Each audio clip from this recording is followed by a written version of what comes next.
أشهد أن لا إله إلا الله.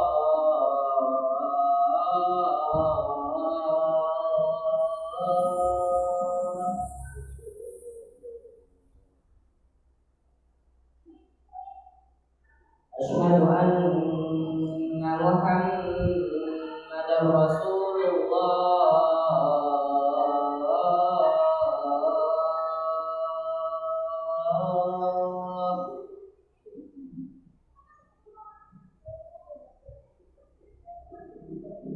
أشهد أن محمدا رسول الله.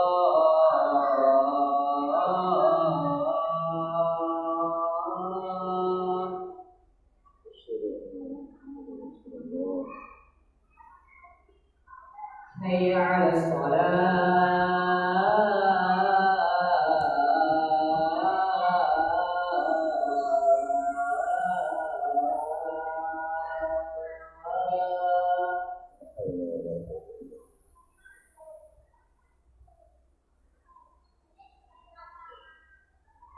حي على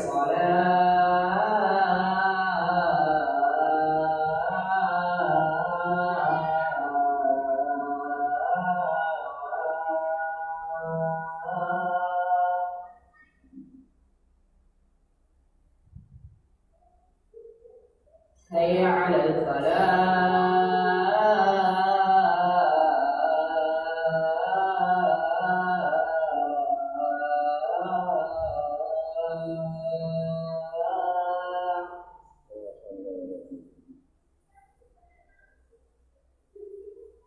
حي على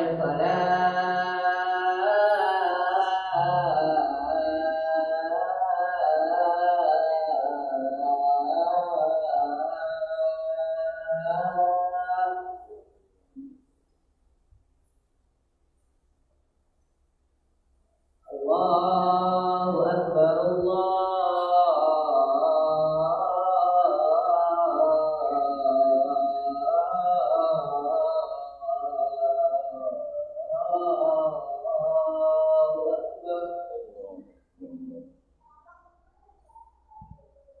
لا إله إلا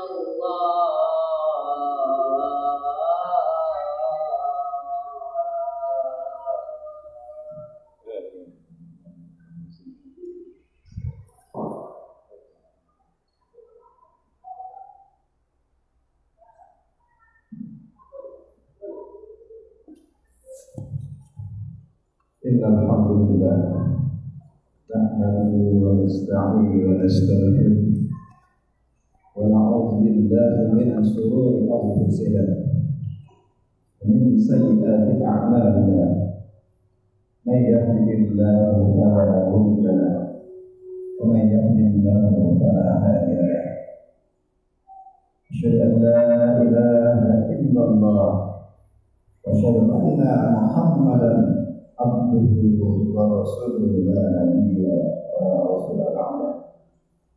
اللهم صل وسلم على سيدنا محمد وعلى آله وأصحابه أجمعين ومن تبعهم بإحسان إلى يوم الدين. أما بعد. أعوذ بالله من الشيطان الرجيم. بسم الله الرحمن الرحيم. يا أيها الذين آمنوا اتقوا الله حق تقاته ولا تموتن إلا وأنتم مسلمون. يا أيها الذين آمنوا اتقوا الله وقولوا قولا سديدا يصلح لكم أعمالكم ويغفر لكم ذنوبكم ومن يطع الله ورسوله فقد فاز فوزا عظيما.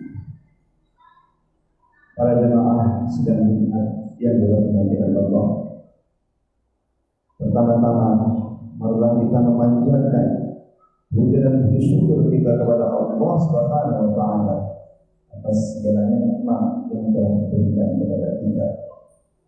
Karena dengan nikmat-nikmatnya tersebut kita diberikan kesempatan pada hari ini bersama-sama mengerjakan salah satu perintah kita sebagai kaum muslimin, yakni mengerjakan ibadah sholat Jumat. Yang kedua, salawat dan salam diaturkan kepada junjungan kita Nabi besar Muhammad sallallahu alaihi wasallam. Mudah-mudahan kita termasuk di antara orang umatnya yang senantiasa istiqamah mengamalkan dan menegakkan sunnah-sunnah beliau, dan kita berharap pada yaumul qiyamah kita akan termasuk di antara orang yang akan diberi syafaat di hari kemudian. Amin.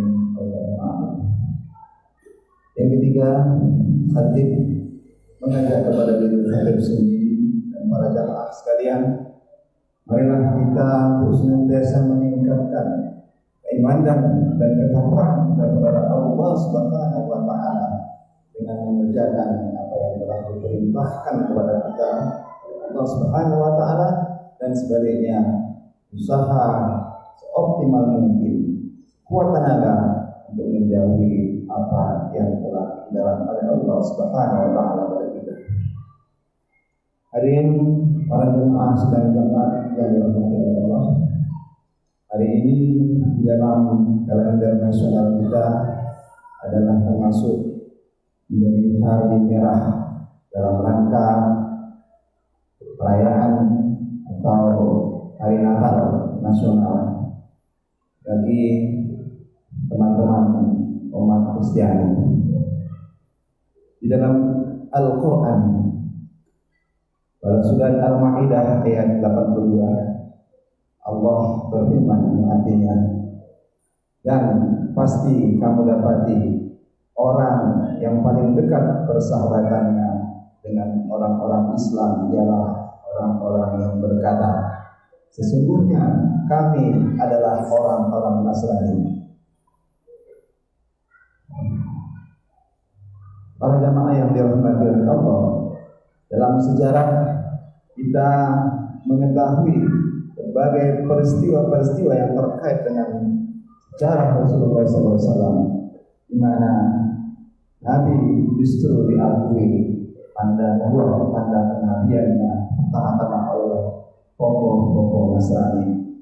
Salah satunya adalah pendeta Bukhairah, dan yang kemudian adalah pendeta Waraqah bin Nawfal. Pada pendeta Bukhairah, ketika Rasulullah SAW mengadakan perjalanan dagang yang dipimpin oleh paman beliau Abu Thalib, waktu itu Rasulullah masih berumur 12 tahun, dan dalam perjalanan menuju negeri Syam atau yang sekarang disebut dengan Syria, satu kota yang disebut dengan kata Busra, bertemulah mereka dengan pendeta yang bernama Bukhairah. Dari jauh pendeta ini mengamati rombongan ini dan mendapati bahwa rombongan ini terdapat tanda-tanda nubuwah, tanda-tanda kenabian. Salah satunya adalah ketika rombongan ini sedang jalan, awan senantiasa berada di atas kafilah ini. Lalu seorang pendeta yang bernama Bukhairah ini melihat, ini sepertinya ada tanda-tanda kenabian di situ. Lalu diundanglah rombongan ini ke gerejanya pendeta Bukhairah. Lalu kemudian di sanalah dia bertemu dengan Muhammad bin Najjar yang pada waktu itu masih berumur 12 tahun, dan kemudian memeriksa tubuh beliau, minta izin dulu pada beliau, pada tangannya, lalu kemudian menemukan tanda-tanda kenabian di dalam pipi Nabi Muhammad. Setelah tanda-tanda di luar, kemudian dia lihat pada fisik sendiri, lalu kemudian dia berpesan kepada paman Nabi Muhammad SAW yang wahai saudara, anak anda ini siapa? Ini keponakan saya. Keponakan anda ini kelak akan menjadi nabi akhir zaman, nabi akhir dari nabi-nabi yang pernah diutus oleh Allah Subhanahu wa taala ke dunia ini. Maka karena anak anda atau keponakan anda ini akan bakal menjadi nabi besok, mohon ini dipelihara, karena kalau kaum Yahudi mengetahui keponakan anda ini adalah bakal jadi seorang nabi, mereka pasti akan berusaha membinasakan, karena mereka tidak rela nabi terakhir itu berasal dari bangsa Arab, bukan dari bangsa Yahudi. Itu yang pertama. pada umur 12 tahun. Pengakuan kenabian itu sudah datang dari seorang pendeta Nasrani yang bernama Muhammad. Yang kedua adalah ketika Rasulullah SAW pertama kali mendapat wahyu di Gua Hira, Rasulullah kemudian bertemu dengan Jibril, dan singkat cerita kita tahu Rasulullah sangat ketakutan karena pertama kali bertemu Jibril. Dan ketika pertama kali bertemu Jibril itu Rasulullah itu dari belakang, Rasulullah sangat ketakutan karena Jibril waktu itu berkata, "Iqra, ma ana biqari." Saya tidak bisa membaca karena Nabi ini adalah seorang ummiyin, seorang yang tidak bisa membaca. Karena ini salah satu rahasia Allah supaya apa? Orang yang tidak bisa membaca tidak akan menulis, tidak akan mungkin menulis kitab Al-Quran. Jadi itu memang disengaja oleh Allah. Nabi itu memang ummiyin pada akhirnya, tapi ketika kemudian Al-Quran turun ya beliau bisa fasih membaca Al-Quran. Jadi sebelumnya beliau adalah orang yang tidak bisa membaca Al-Quran. Maka ada dua, saya tidak Iqra sampai 3 kali, akhirnya nanti dibekap sehingga Nabi sangat ketakutan ketika itu. Lalu kemudian diteruskan Iqra bismi rabbika alladzi khalaq. Inilah ayat yang pertama kali turun di saat beliau berada di Gua Hira dan pertama kali berjumpa dengan Jibril. Nah, dan setelah itu beliau sangat ketakutan, pulang ke rumah dan dengan menggigil beliau berpesan pada istrinya, dia berkata, "Selimuti aku karena saking dinginnya." Keringat dingin berkucuran di dahi Rasulullah, padahal ketika itu situasinya sedang dingin-dinginnya, tapi Rasulullah merasa sangat berkeringat dan lain sebagainya. Lalu ini diceritakan oleh Khadijah kepada paman beliau, yakni seorang tokoh atau agama Nasrani yang bernama Waraqah bin Nawfal. Lalu melihat ini tanda-tanda kenabian yang ada di dalam diri Nabi Muhammad, lalu dipanggil, kemudian diperiksa, lalu kemudian Waraqah mengakui bahwa telah Nabi Muhammad ini adalah nabi akhir dan tidak ada nabi setelahnya. Maka Waraqah ketika itu berkata, "Hati-hatilah karena kamu akan diusir oleh umatmu. Kelak kamu akan diusir oleh umatmu karena kaum musyrikin Mekah pada akhirnya mengusir Nabi ke Madinah, akhirnya hijrah ke Madinah. Dan kalau andai kata aku diberi umur panjang, kata orang-orang, aku akan membantu, aku akan mendukungmu."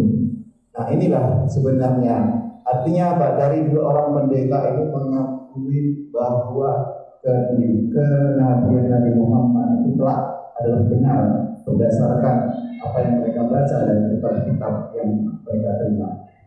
Itu yang kedua. Yang ketiga adalah ketika rombongan Abbas bin Abi Thalib paman Rasulullah hijrah ke daerah Habasyah, Ethiopia. Pada saat itulah kemudian mereka dikejar oleh kaum kafir Quraisy ketika itu. Karena kita tahu selama 13 tahun berdakwah di Makkah, itu gerak orang Islam begitu sempit, mereka selalu dimata-matai, sehingga kemudian diutuslah rombongan Abbas dan kawan-kawan untuk mencari negeri yang nanti bisa jadi alternatif untuk mereka hijrah kalau memang kondisinya di Mekah sudah tidak memungkinkan lagi mereka untuk bergerak. Lalu kemudian jika mereka sampai di negara Habsyah tadi, di negara Ethiopia, yang rajanya adalah Raja Nasrani, lalu menyusullah rombongan kaum Quraisy meminta supaya rombongan Abbas ini diusir saja dan mengatakan bahwa mereka ini tidak berhak untuk diberi tempat di negerinya Habasyah. Lalu apa kata Raja Habasyah yang Nasrani tadi? Setelah melakukan dialog dengan Abbas dan melihat ajaran Islam, sesungguhnya ajaran Nasrani dan Islam itu berasal dari sumber yang sama. Kemudian Abbas dan kawan-kawan dilindungi dan diberi suaka di negeri Habasyah. Nah begitulah yang kita lihat dalam hubungan awal antara Islam dengan Nasrani. Jadi jelas ketika ketika mereka menikmati tanda-tanda tadi seperti pendeta Bukhairam, kemudian pendeta Waraqah bin Nawfal melihat tanda-tanda kenabian dalam diri Nabi sebagaimana yang diceritakan mereka baca dalam kitab-kitab yang mereka sudah baca, maka mereka mengakui kenabian Nabi. Pertanyaannya bagaimana dengan sekarang? Bagaimana, apakah telah terjadi perubahan? Atau bagaimana perubahan itu? Atau apa yang menyebabkan perubahan itu sehingga agama yang Nasrani pada awalnya menerima kenabian Nabi Muhammad, tapi pada sekarang jemaat Kristen sekarang itu berbeda. Mereka menganggap bahwa Nabi terakhir mereka adalah Nabi Isa alaihissalam, dan bukan saja itu, ada kemudian terjadi modifikasi. Nah, pada kesempatan kali ini kita ingin melihat bagaimana Islam melihat persoalan-persoalan yang sangat kontradiktif ini, dan tentu saja kita tidak dalam rangka untuk membuli agama lain, tapi kita dalam konteks ini adalah menjelaskan kepada umat kita sendiri untuk duduk persoalan yang berbeda itu, sehingga kita Islam ini semakin cinta, semakin yakin kepada agama ini, dan memiliki wawasan tentang persoalan-persoalan mengapa terjadi perbedaan-perbedaan itu sekarang antara umat Islam dan umat Nasrani yang pada awalnya sangat hubungannya sangat mesra. Para jamaah yang dirahmati Allah, sebenarnya Islam dan Nasrani itu sama-sama memuliakan Putra Maryam atau Nabi Isa tadi. Islam menganggap beliau adalah Rasulullah, bahkan bukan hanya Rasulullah, Nabi Isa itu adalah ulul azmi, ini rasul-rasul yang utama dalam ajaran Islam, dan kita wajib mengimani beliau dan nabi-nabi yang lain tentunya. Tetapi di dalam ajaran atau kepercayaan Kristen saat ini, umat Nasrani sebagian besar tidak hanya memandangnya sebagai nabi, tapi itu sebagai anak Tuhan. Waqalu tahadzallahu walada subhanahu wa ta'ala. Dan mereka mengatakan bahwa Allah mengangkat anak. Allah mengatakan suci Allah dari perbuatan demikian. Allah lam yalid wa lam yulad, tidak beranak dan tidak diperanakan. Itulah sanggahan Allah. Nah, ini menjadi titik perbedaan Islam dan Nasrani. Dalam Islam jelas kita tidak boleh ada Tuhan selain Allah. La ilaha illallah, tidak ada sesembahan selain Allah. Wa anna Muhammadar Rasulullah, dan Muhammad adalah Rasulullah. Itu adalah miftahul jannah, adalah kuncinya surga. Maka ketika orang ingin masuk Islam cukup dengan mengucapkan dua kalimat syahadat, asyhadu an la ilaha illallah wa asyhadu anna Muhammadar Rasulullah, otomatis seseorang itu sudah masuk Islam. Mudah dan gampang sekali untuk Islam. Dan selagi kalimat itu tidak hilang dari kita sampai kita mati, maka umat Islam berhak dan pasti masuk surga. Begitulah dalam keyakinan kita.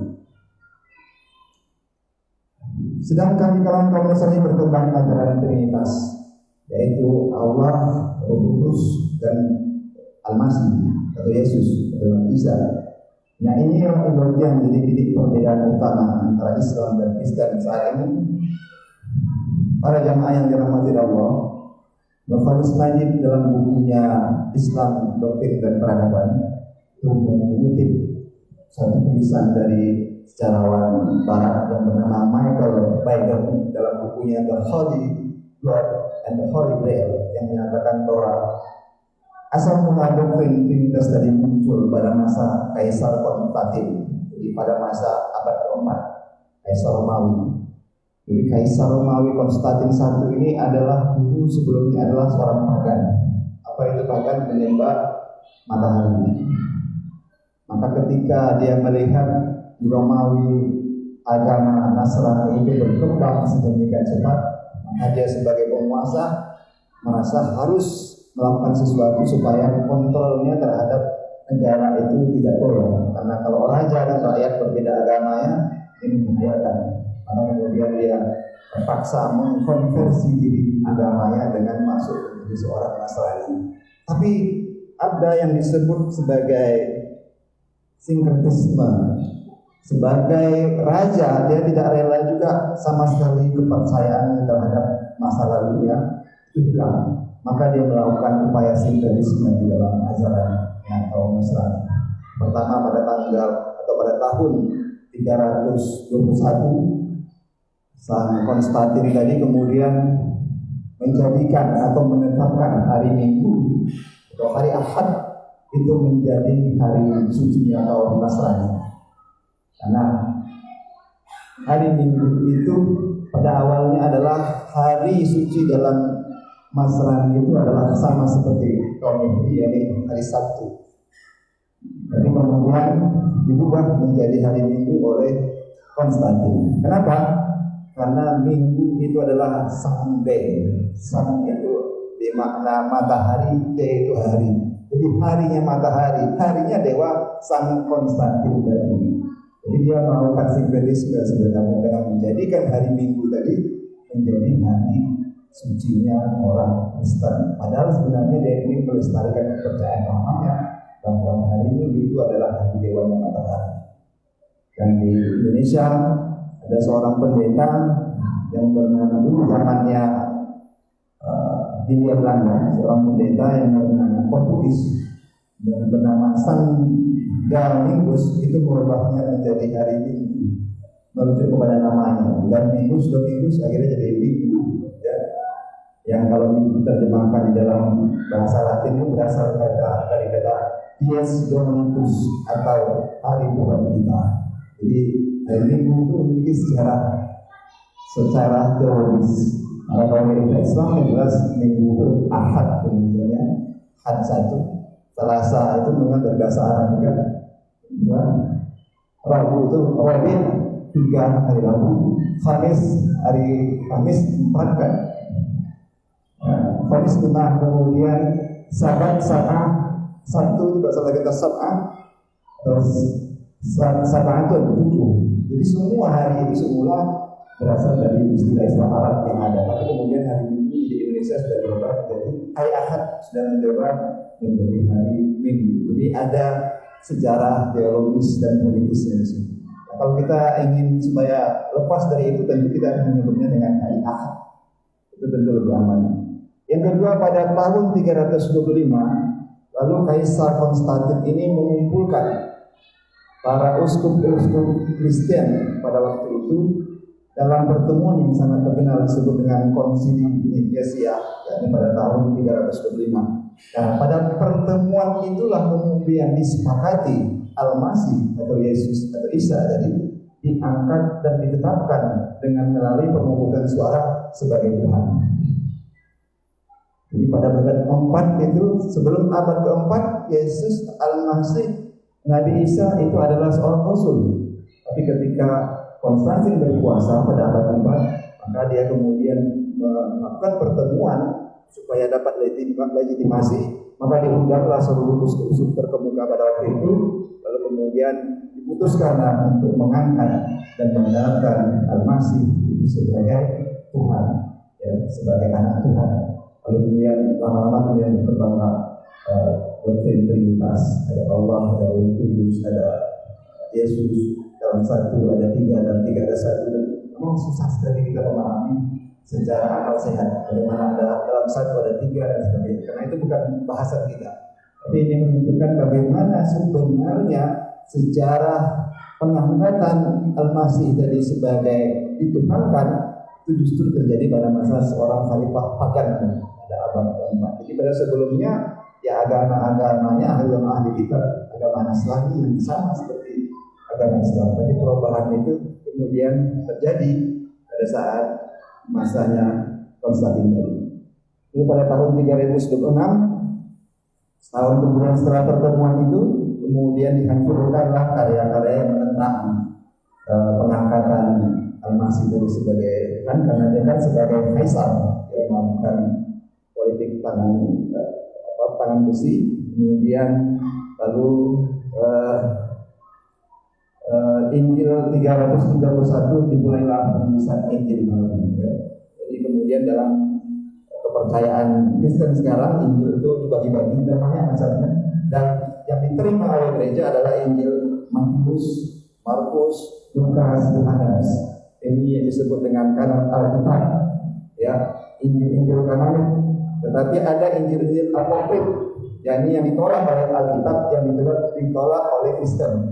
Ya, seperti Injilnya Petrus, Injilnya Maria, Injilnya Barnabas. Jadi banyak sekali versi-versi Injil di dalam agama Kristiani tadi. Saya pernah membaca kitab Barnabas tadi, dan memang kalau ini memang dilarang oleh versinya Kristen, karena memang di situ kalau kita baca justru akan menafikan ketuhanan Yesus. Karena ketika tapi tidak semua benar ya dalam kitab ini, hanya tidak ada. Tapi dalam konteks penyelidikan di situ Yesus berteriak, Eli, Eli, lama sabachthani. Yesus ketika mau disalib, dia berteriak, Tuhan, kenapa kau tinggalkan aku?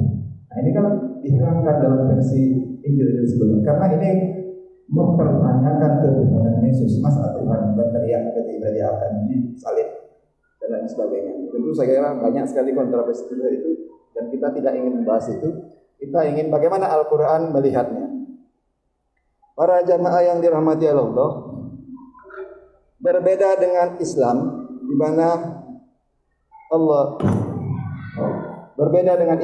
mana Allah berfirman, A'udzubillahi minasyaitonirrahim. Bismillahirrahmanirrahim. Inna nahnu nazzalna dzikra wa inna lahu lahafizun. Sesungguhnya kamilah yang menurunkan Al-Qur'an dan kami pula yang memeliharanya. Quran surat Al-Hijr ayat 15-16. Inilah kenapa kemudian Al-Qur'an diturunkan. Karena kitab sebelumnya itu sudah dirubah, sudah banyak berubah, dan kita tahu dari sejarahnya dari persvia Michael Baiden bagaimana perubahan terjadi dari Injil. Karena apa? Karena memang tidak ada jaminan bahwa kitab-kitab itu tidak berubah.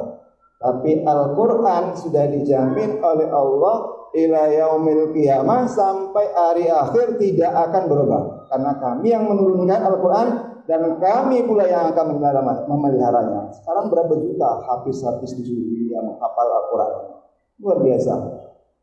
Jadi insya Allah, dan kita yakin percaya bahwa Al-Quran itu hanya satu versi dan tidak akan berubah sampai yaumil akhir, karena Allah sendiri menjanjikannya. Maka kita beriman kepada kitab-kitab sebelumnya, tapi kitab Injil yang mana atau kitab Taurat yang mana, tentu kita tidak bisa merujuk manapun, karena Quran kita kalau dia bertentangan dengan Al-Quran, berarti dia sudah ada perubahan. Tapi kalau selaras dengan Al-Quran, dia berarti masih ada originalitas atau keasliannya. Di dalam Al-Quran juga dikatakan, alladzina atainahumul kitaba ya'rifunahu kama ya'rifuna abna'ahum. Sesungguhnya ahli kitab itu, kata Allah, sesungguhnya mereka mengenal Nabi. Mereka tahu tentang Nabi itu, sebagaimana mereka mengenal anak-anak mereka sendiri. Maka kenapa Bahira, kenapa Waraq bin Naufal menerima kenabian Nabi? Karena mereka sudah membaca dalam kitab sebelumnya berita atau warta atau pengkabaran tentang Nabi ini sudah ada dalam versi Injil yang masih orisinal. Tetapi sekarang kan dalam versi yang berkembang itu kan sudah sedemikian rupa sehingga menutup kemungkinan Rasulullah diterima sebagai Nabi. Tetapi kata Allah, mereka para ahli kitab itu tahu, dan bahkan tahunya mereka bukan hanya tahu, mereka mengenal Nabi Muhammad itu seperti mereka mengenal anak-anaknya sendiri. Tapi sudah paham sebenarnya tentang ciri-ciri Rasulullah itu anak di akhir itu seperti ini dan sebagainya. Sehingga tadi Bahira tadi langsung kemudian meminta supaya Abu Talib memelihara ponakannya agar dijauhkan dari tindakan kriminal atau membunuh. Nah, inilah perbedaan kita dengan kaum muslim saat ini. Kita mengakui Nabi Muhammad sebagai Rasul, mereka sangat sampai bisa. Hadirin yang dirahmati Allah, dalam kesempatan ini saya akan menutup khutbah ini dengan firman Allah dalam surat ketiga ayat 64. A'udzubillahi minasyaitonir rajim. Qul ya ahlal kitab ta'alu ila kalimatin sawa'in bainana wa bainakum alla na'budu illa Allah wa la nusyrika bihi syai'an wa la yattakhidha ba'duna ba'dan arbaban min dunihi. Katakanlah, hai ahli kitab, berpeganglah kepada satu kalimat atau satu ketetapan yang tidak ada perselisihan antara kamu dan kami, bahwa tidak ada yang kita sembah kecuali Allah, dan tidak kita persekutukan Dia dengan sesuatu pun, dan tidak pula sebagian kita menjadikan sebagian lain sebagai Tuhan selain Allah. Itulah ajakan Al-Quran dalam surat 3 ayat 64. Aqulu qawli hadza wa astaghfirullah innahu wal ghafurur rahim.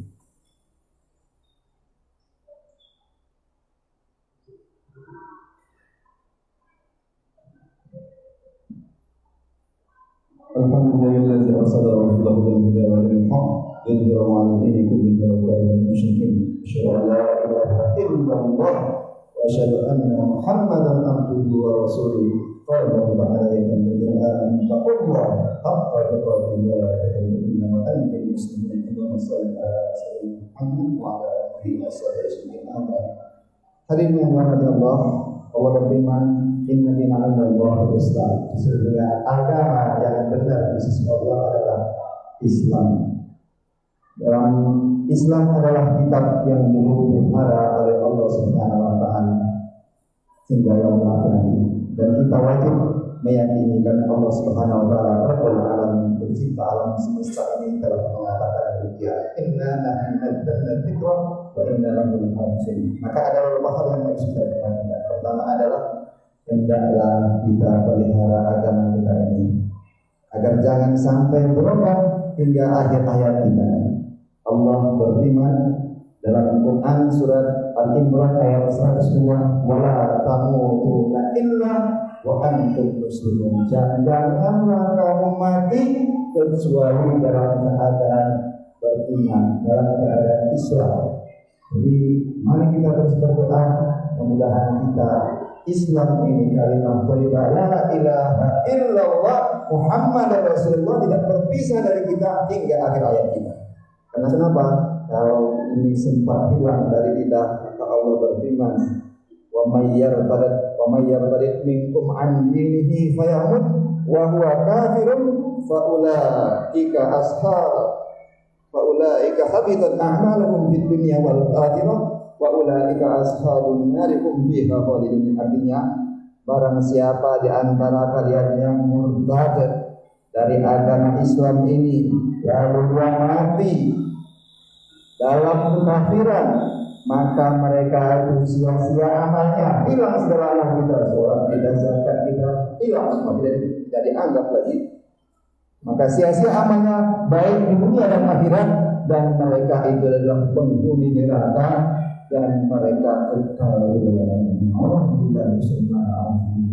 Perhatikan kalimat tauhid ini, la ilaha illallah Muhammadar Rasulullah. Pertahankan kalimat tauhid dari diri kita, dari anak-anak kita, istri kita, keluarga kita, sehingga pada saat yaumul akhir, pada saat sakratul maut ini tidak pernah lepas dari keyakinan kita. Dan inilah menjadi password kita, menjadi password kita, menjadi visa kita, menjadi kunci kita masuk surga. Miftahul jannah la ilaha illallah Muhammadur Rasulullah. Kunci surga itu terletak pada kalimat la ilaha illallah Muhammadur Rasulullah. Kalau kita tidak sampai akhir hayat kita masih yakin ini, insyaallah kita pasti akan masuk surga. Persoalan tadi apakah mampir di neraka atau tidak? Nah ini maka di dunia ini kita disuruh banyak-banyak beramal supaya pada yaumul mizan, hari pertimbangan nanti amal kita lebih banyak daripada dosanya. Sehingga kita harus mampir di neraka. Dan kalau Islam yang dosanya lebih banyak dari apa ya harus bersegel dulu di neraka, baru kemudian dikembalikan ke surga. Tapi karena dia Islam pasti masuk surga. Mari kita mendoakan semoga saudara kita yang masih belum mendapat hidayah agar diberi petunjuk oleh Allah sehingga menerima Islam sebagai dinul haq, agama yang kita yakini akan membawa kita ke dalam surga yang awal dan abadi. Amin Allahumma amin. Dan semoga kita istiqamah hingga akhir hayat kita. Amin amin. Mari kita berdoa bersama-sama. Bismillahirrahmanirrahim.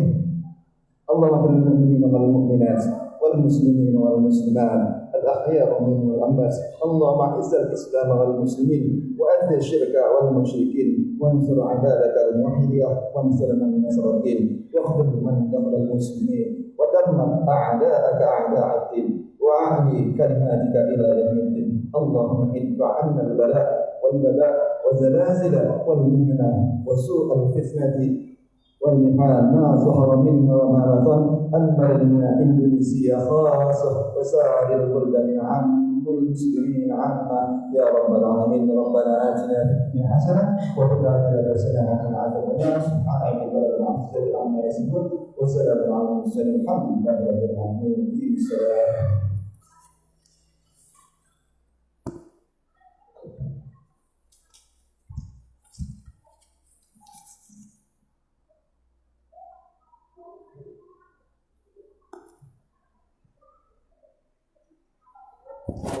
أكبر الله أكبر أشهد أن لا إله إلا الله